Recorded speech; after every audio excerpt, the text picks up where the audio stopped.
To Leroy Rafferty for helping out. Leroy Rafferty for helping out in the video department as well today. First day of December, not October. First day of December, of course, which means you can now use that promo code Jolly for 20% off at CLE Clothing Company. Now that we are in the everybody can pop open their advent calendars or whatever. And Jolly, 20% off, whatever you get at CLE Clothing Company all month of December.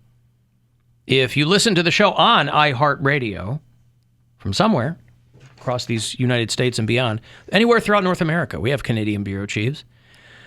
Tell me where. Deborah listens in Venice, Florida. Anne Marie is a new bureau chief in Lovettsville, Virginia. Elizabeth is in Murrieta, California. Listen to the show. AJ down in Cumming, Georgia. And we also have a handful of bureau chiefs in the great city of Ann Arbor, Michigan. We've got Cody, we've got Paul, we've got Kevin, we've got some other people too. Ann Arbor now has the distinction, among many other ones. Ann Arbor is now the first city in the United States, first city in the entire country, to require tampons and feminine hygiene pads in all public restrooms. Now, I assume they mean all female public restrooms. Oh, all of them. All of them. You could be right, because there are a lot of gender non-specific bathrooms. So Ann Arbor, Michigan, which is kind of like the Berkeley, California of the state of Michigan. And even if you're a guy, sometimes when you're not feeling, maybe you're a little drippy. You're not feeling so fresh. Yeah, you got a little... Put a little pad down. Mud butt, a little swamp ass.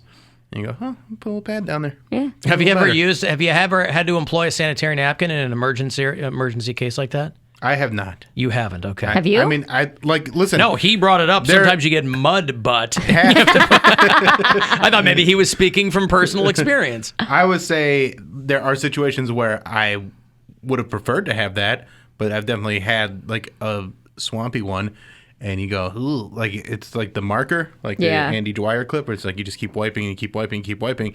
So you're like, I'm just going to put a little bit of toilet paper in here just because it feels like I don't want to touch my underwear. Yeah. So I've done that before. So in those cases, I'll take a sanitary napkin. All public restrooms in the city of Ann Arbor, including bars and restaurants, to offer a standard set of personal products, including toilet paper, soap, paper towels, now tampons, and menstrual pads added to that. I love that. Violations can result in $100 tickets. Here's the thing. I will say this. When I go to bars and restaurants that have that kind of stuff ready in the bathroom, it automatically jumps them up a point for me. Because they'll have like cute little baskets that'll have like a little hairspray and some tampons and pad and like individually wrapped combs or bobby pins. Or like, it's really nice to have that kind of stuff if you get there and you're like, oh, damn, I blah, blah, blah, or whatever. I don't like that those baskets are putting bathroom stewards out of work. Yeah? Yeah. How often are you tipping your bathroom steward? Every time I see one and I use the bathroom. Okay, but then here's the difference, though. What am I hearing? I don't know. That was something from Mary's present. From my present, apparently. Yeah. What? I don't know. Don't worry about it. Well, I'm hearing things. Well, it's gone now. That was the deceased bathroom stewards who are out of work and couldn't afford to eat. The ghosts. No, but it's just nice. It's nice to have those options when you go out and you're like, oh, you know what? I do need a chapstick. Yeah, a woman who founded the Free the Tampons Foundation said she's been advocating for this for a long time, since in 1982 she saw tampons and pads at the corporate headquarters at Apple in 1982, and said, why isn't every restroom like this? So Ann Arbor, Michigan, first city in the country to do this. Now, will other cities follow suit? No, I don't. Who's going to be the first city that's going in the opposite? Like they're like, this is too liberal, so they. Oh, there are plenty of cities trying. We're taking all the toilet paper out. Plenty of cities trying desperately to go in the wrong direction. Oh, you need a tampon? How about you sew it up? It says the law. You just stay home if you're bleeding. It says the law is not limited to women's restrooms. It's required for all restroom facilities. I love that. That's awesome. So there you go. Now, of course, they'll make exceptions for places of worship for which compliance would conflict with religious beliefs. You know, we don't believe in menstruation here in the Unitarian Church, or fill in the blank.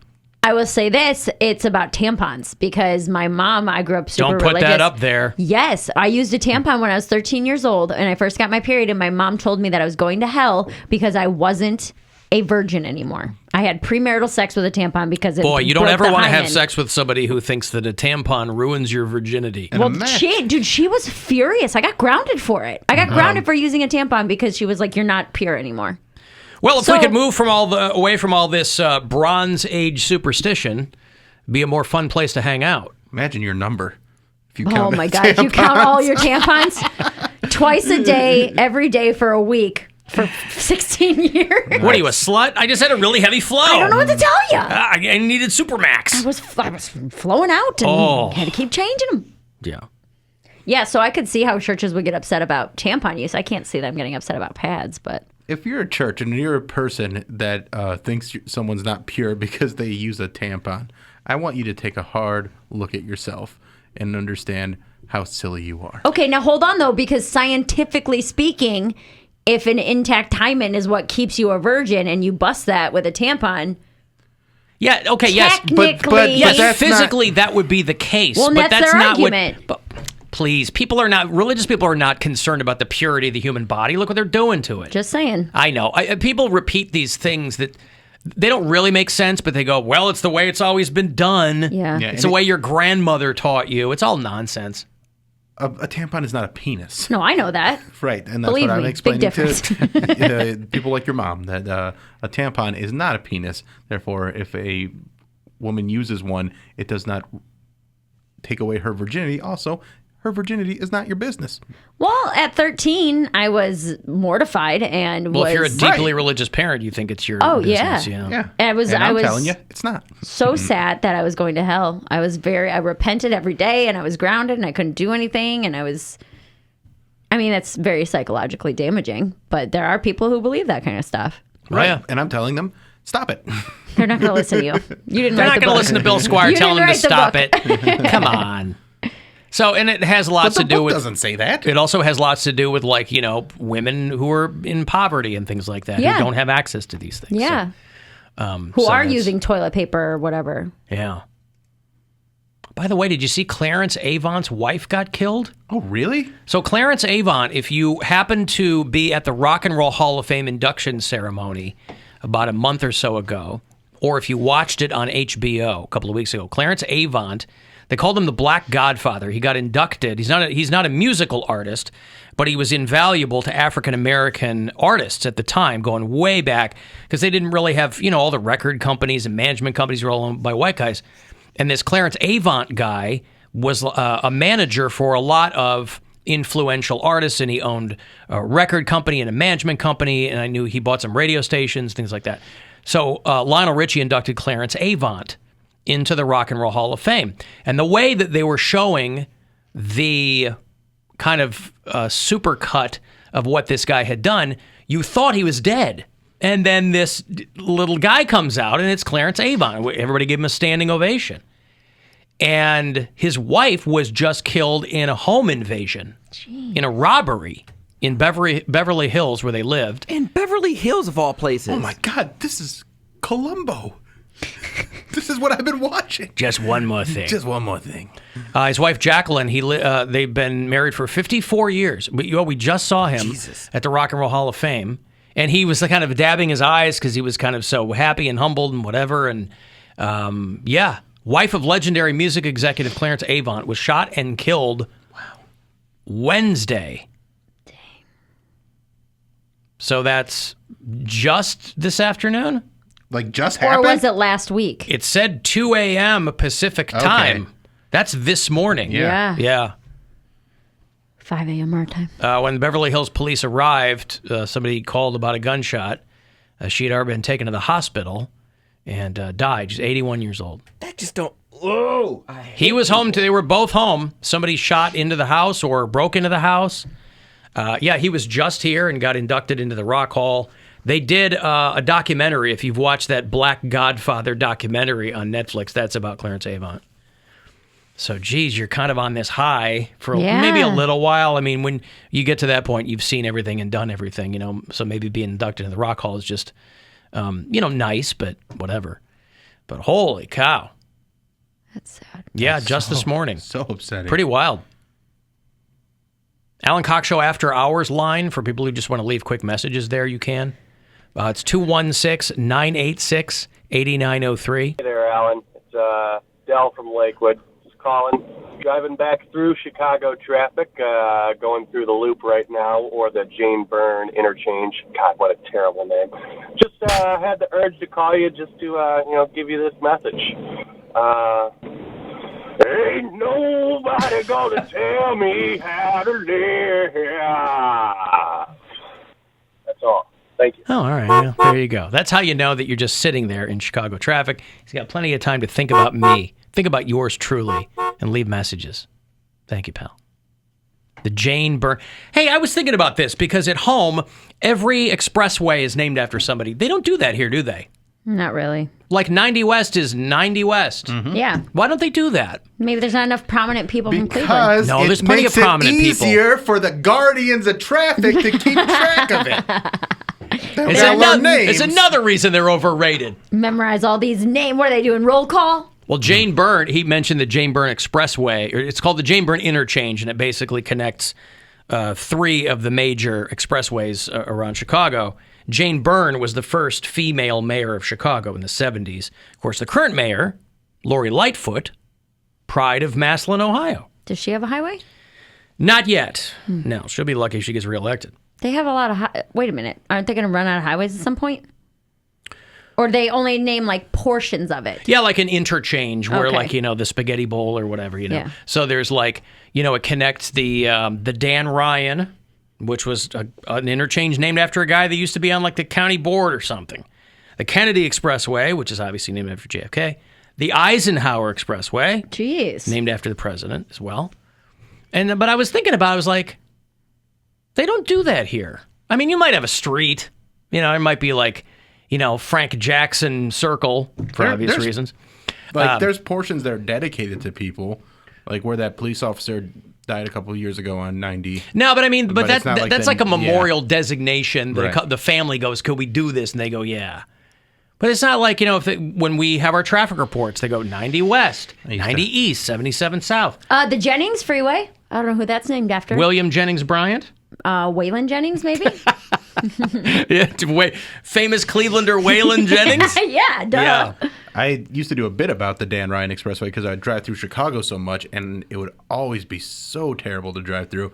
And I would just be like, I don't know who Dan Ryan is. I don't know what he did. I don't know one thing about him. But because of that expressway, I hate his guts. And he is someone that I will never honor because he's a garbage person because of that expressway.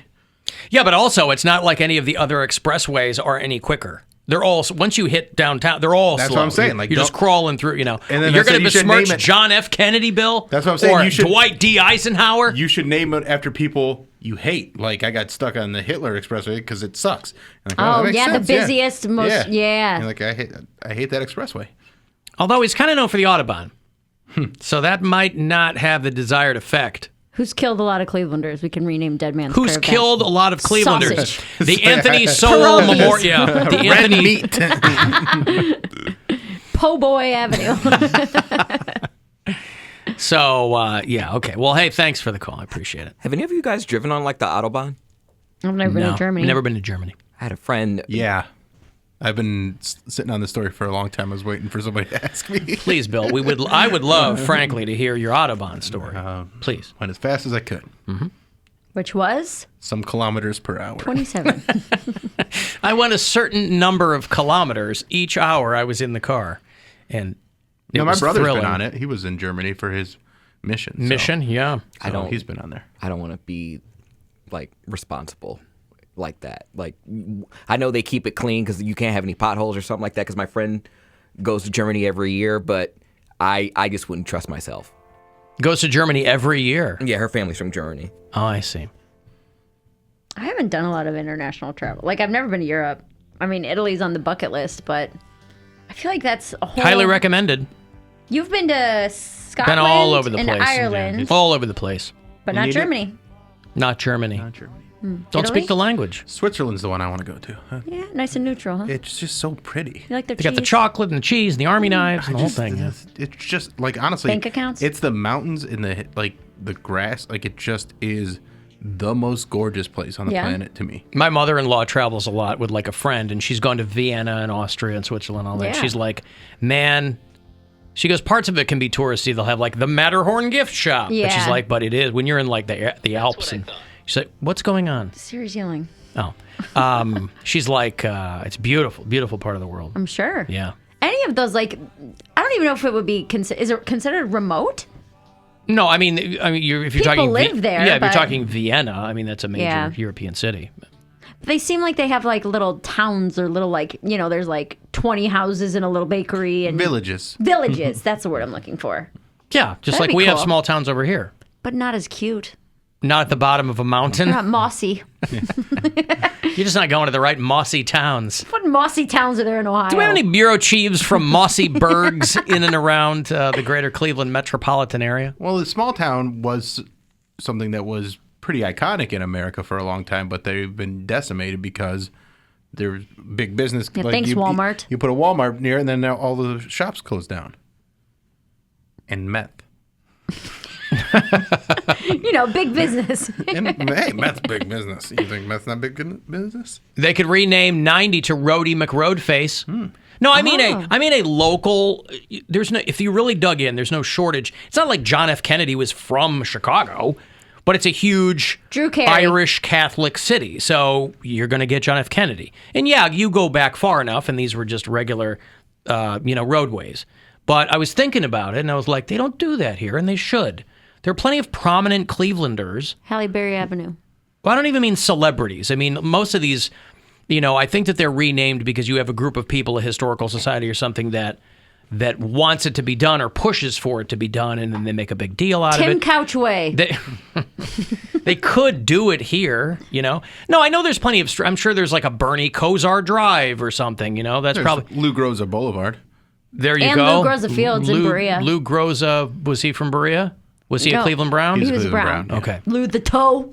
Yeah, again, let me point out, they don't all have to be sports people, Cleveland. Well, what else they can do we be. have? That's what I'm saying. You have no shortage of prominent people. You may never Chef Boyardee guys from here. you may have never heard of them before, but they were still prominent for their time, Fine.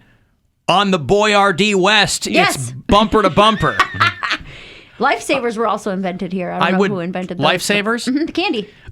Oh, not the Not the preservatives. Not- preservatives. Preservers. not the EpiPens. Do you know why? Because chocolate sales go down in the summer and they wanted a fruity, nice little different type of candy to sell. So a chocolatier made Lifesavers. Were Lifesavers the first candy of their kind? They were the first ones to put a hole in the middle. Probably. And there had to be hard candies before. Yeah. Yeah. It was like all the penny candy. They just didn't have good flavors. It was all like chalk and Yeah. despair. Christmas orange. Tastes like a stocking. Hey, Hans. Hello, Hans. Yeah, hello. Hello, Hans. I'm talking about driving on the Autobahn. Yes. Yeah, we have them. We wait till the next lockdown out here. Last lockdown. Where is out here? In Cleveland, Ohio. Uh-huh. Especially around Parma and the Interbelt Exchange. We were driving around 140 miles an hour with no problem all night long. All night. 140 miles per hour all night. Yeah. Just back and forth. Hans, I'm starting to think something's going on, Hans. Okay, thank you, Hans. How do you think you spell Audubon, Poundcake? Autobon. B-O-N, like a bonbon. Yeah. Shake your Autobahn. bonbon. Yeah, Octobon, let the man go through, let the man go through. No, it's B-A-H-N, of course. Gotcha. Because it's German. Gotcha. Autobahn, Laus Autobahn. Right? Okay, I've got to take a break. If you want to text for something, 35192. I'll have those Chris DiStefano tickets for you. If you're a fan of him, he's coming through to do the Agora next spring. Funny dude. I'll have a trip to LA for you later on. Put you at our Alter Ego Festival in January. So we'll take a break. I'll be back after these. Move aside and let the man go through. The Alan Cox